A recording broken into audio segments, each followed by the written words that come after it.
when the Jewish people, when Klal Yisrael traveled in the Midbar for the 40 years, they lived basically a life mimala miderech hateva.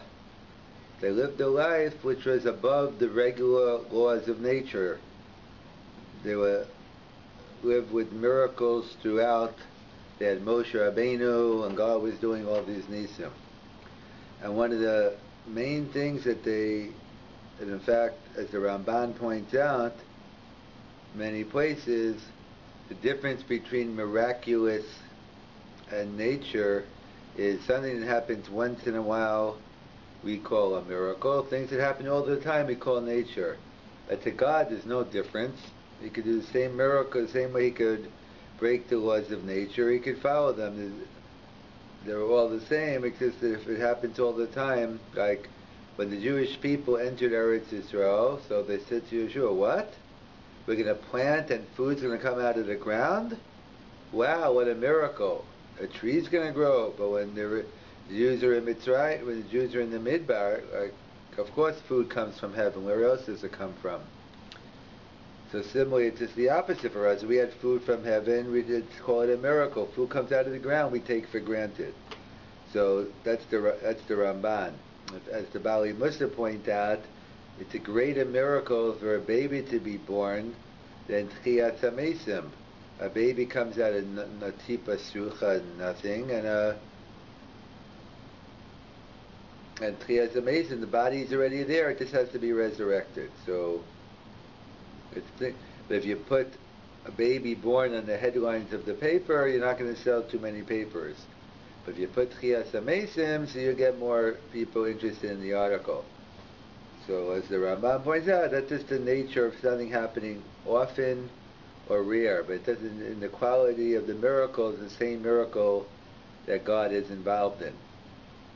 So they point out that when the Jews traveled in the Midbar, they had miracles throughout, but they had three continuous miracles that happened throughout. Every day the man fell from Shamayim, the food came from heaven. Secondly, the well from Miriam, they had water. And the Ananei Hakava, and the cloud of glory, protected them from the weather, from the animals, etc.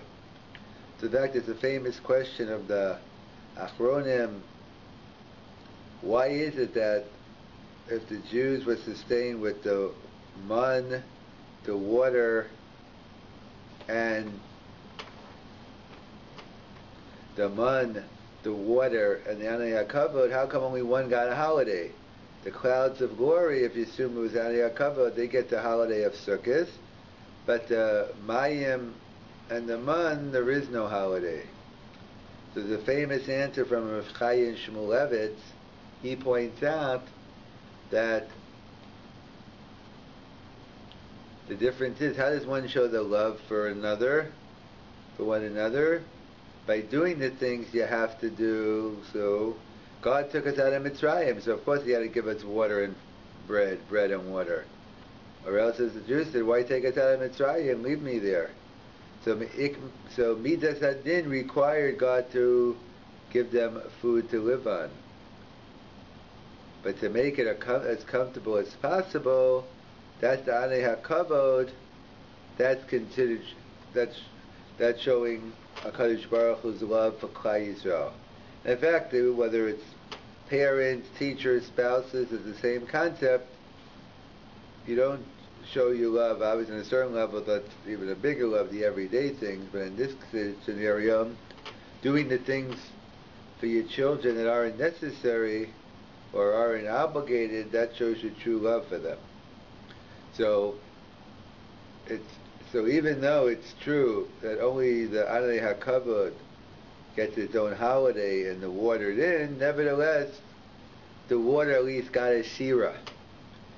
We're familiar with the shira in Parashas B'Shalach, but there's also a shira we read in Parashas Chukas, which is a shira about the water, that we give gratitude that HaKadosh, now that Miriam died, and we no longer had the well, so we give a gratitude to God for all those years he sustained us in the Midbar with the water. It's a special shira on the water.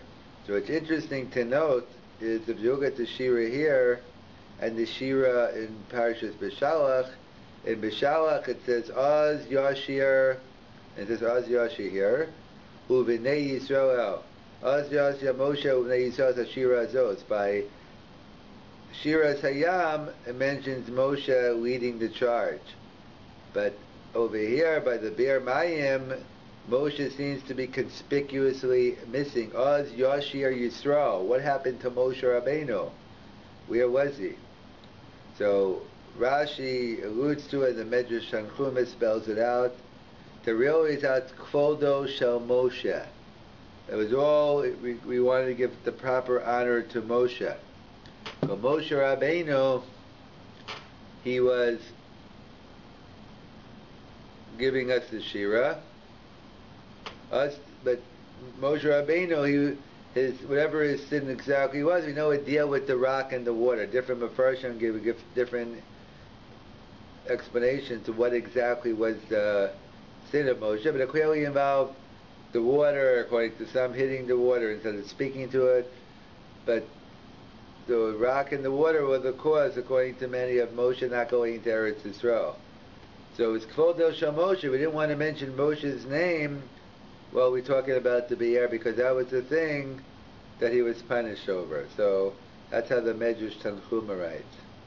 However, the Shemin Tov, he gives a totally different explanation, a beautiful explanation, but on totally the opposite extreme. Because going to the first explanation, it's Kvod El Shel Moshe. Would have been the first year wasn't as good, but what could you do? Moshe Rabbeinu was left out. As Rav Desko points out, we couldn't reach the level of Moshe Rabbeinu. It's still, even though it was a very high shira, from some places it's mashma, it's the same, but it couldn't be on the same level as Moshe Rabbeinu. On the other hand, the Shemin HaTov writes, it was left out to praise Moshe Rabbeinu. How was it praised? Because we need some historical context here. That when was Shiras Hayam sang? When did they sing the song? That was at the beginning of they were just leaving Mitzrayim, just leaving Egypt, and now they're to embark on a 40-year journey into the Midbar. And it was the beginning of Klal Yisrael as a nation.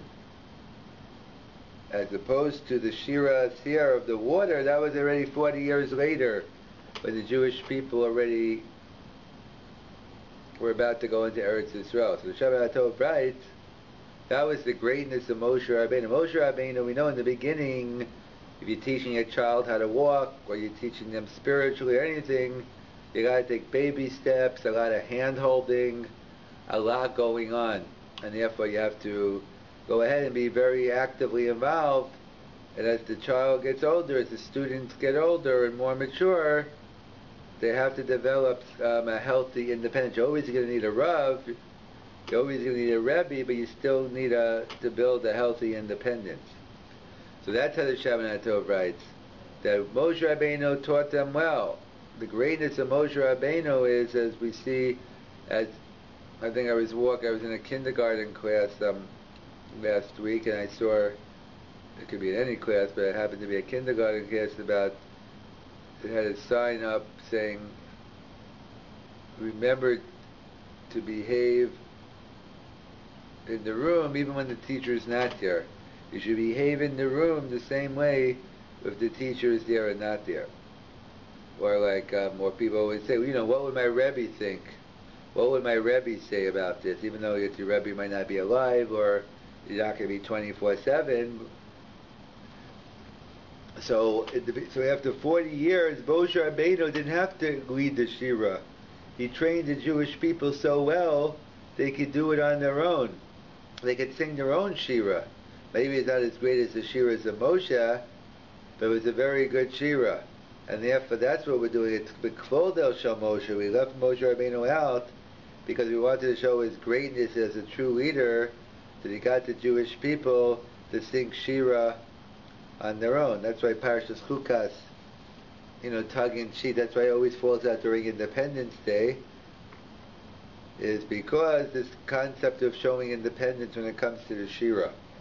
And that's how they teach us in Pirkei Avos, V'hayamido talmidim harbe. You should stand up many students. So it means, that you should have many students. So what's the lashon amida, standing up? So that's the same yisod.